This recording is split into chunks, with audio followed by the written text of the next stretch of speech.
Hello friends, welcome back to బురాగ్ recipes. మీరు కనుక మన ఛానల్ని ఫస్ట్ టైం చూస్తుంటే సబ్స్క్రైబ్ చేసుకోవడం అస్సలు మర్చిపోవద్దు. అన్నంలోకి ఎప్పుడు చేసుకునే కూరలు కాకుండా ఇలా పచ్చి కొబ్బరితో పచ్చడిని చేసి చూడండి.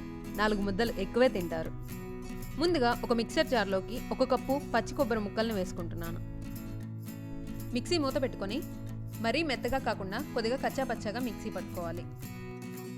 ఇప్పుడు ఒక ప్యాన్లో కొద్దిగా నూనె వేసుకొని 4-5 ఎండుమిరపకాయలను వేసుకొని దోరగా వేయించుకోవాలి. మీరు మీ కారం రుచికి తగినట్టుగా వేసుకోవచ్చు. ఇలా వేయించుకున్న ఎండుమిరపకాయల్ని కొద్దిగా చల్లారిన తర్వాత ముందుగా మిక్సీ పట్టుకున్న కొబ్బరి మిశ్రమంలో వేసుకోవాలి. అలానే ఓ టీ స్పూన్ ఉప్పు, ఓ చిన్న ముక్క బెల్లము. మీకు కొబ్బరి పచ్చడి కొద్దిగా తీయగా కావాలనుకుంటే మరి కాస్త బెల్లం కూడా వేసుకోవచ్చు. అలానే 1 అంగుళం చింతపండును కూడా వేసుకుని ఏమాత్రం నీళ్లు వేయకుండా మిక్సీ పట్టుకోవాలి. మరీ మెత్తని పేస్ట్లా కాకుండా చూసారుగా బరకగా చేసుకోవాలి.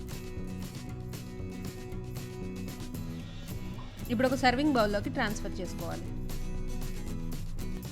ఇలా తయారు చేసుకున్న కొబ్బరి పచ్చడికి కొద్దిగా తాలింపు పెట్టుకుంటే మరింత రుచి పెరుగుతుంది. ముందుగా ఎండుమిరపకాయలు వేయించుకున్న ప్యాన్లోనే కొద్దిగా నూనెను వేసుకుని ఆవాలు, జీలకర్ర, మినప్పప్పు, అలానే పచ్చినప్పప్పును కూడా వేసుకోవాలి.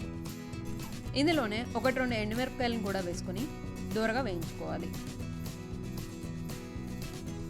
అలానే ఓ రెబ్బ కరివేపాకు తరుగు, పావు టీ స్పూన్ ఇంగువను కూడా వేసుకొని ఒకసారి బాగా కలుపుకోవాలి. ఇప్పుడు వేడివేడి తాలింపుని ముందుగా తయారు చేసుకున్న కొబ్బరి పచ్చడిలో వేసుకోవడమే. ఒకసారి బాగా కలుపుకొని వేడివేడి అన్నంలో కొద్దిగా నెయ్యి వేసి ఈ కొబ్బరి పచ్చడితో సర్వ్ చేయండి. అద్భుతంగా ఉంటుంది. ఇలా సింపుల్గా క్విక్గా తయారయ్యే కొబ్బరి పచ్చడిని చూసి మీకు ఆకలిస్తుందా? మరి ఇంకెందుకు ఆలస్యం, వేడివేడిగా అన్నం వండుకొని కొబ్బరి పచ్చడిని ఆస్వాదించేయండి.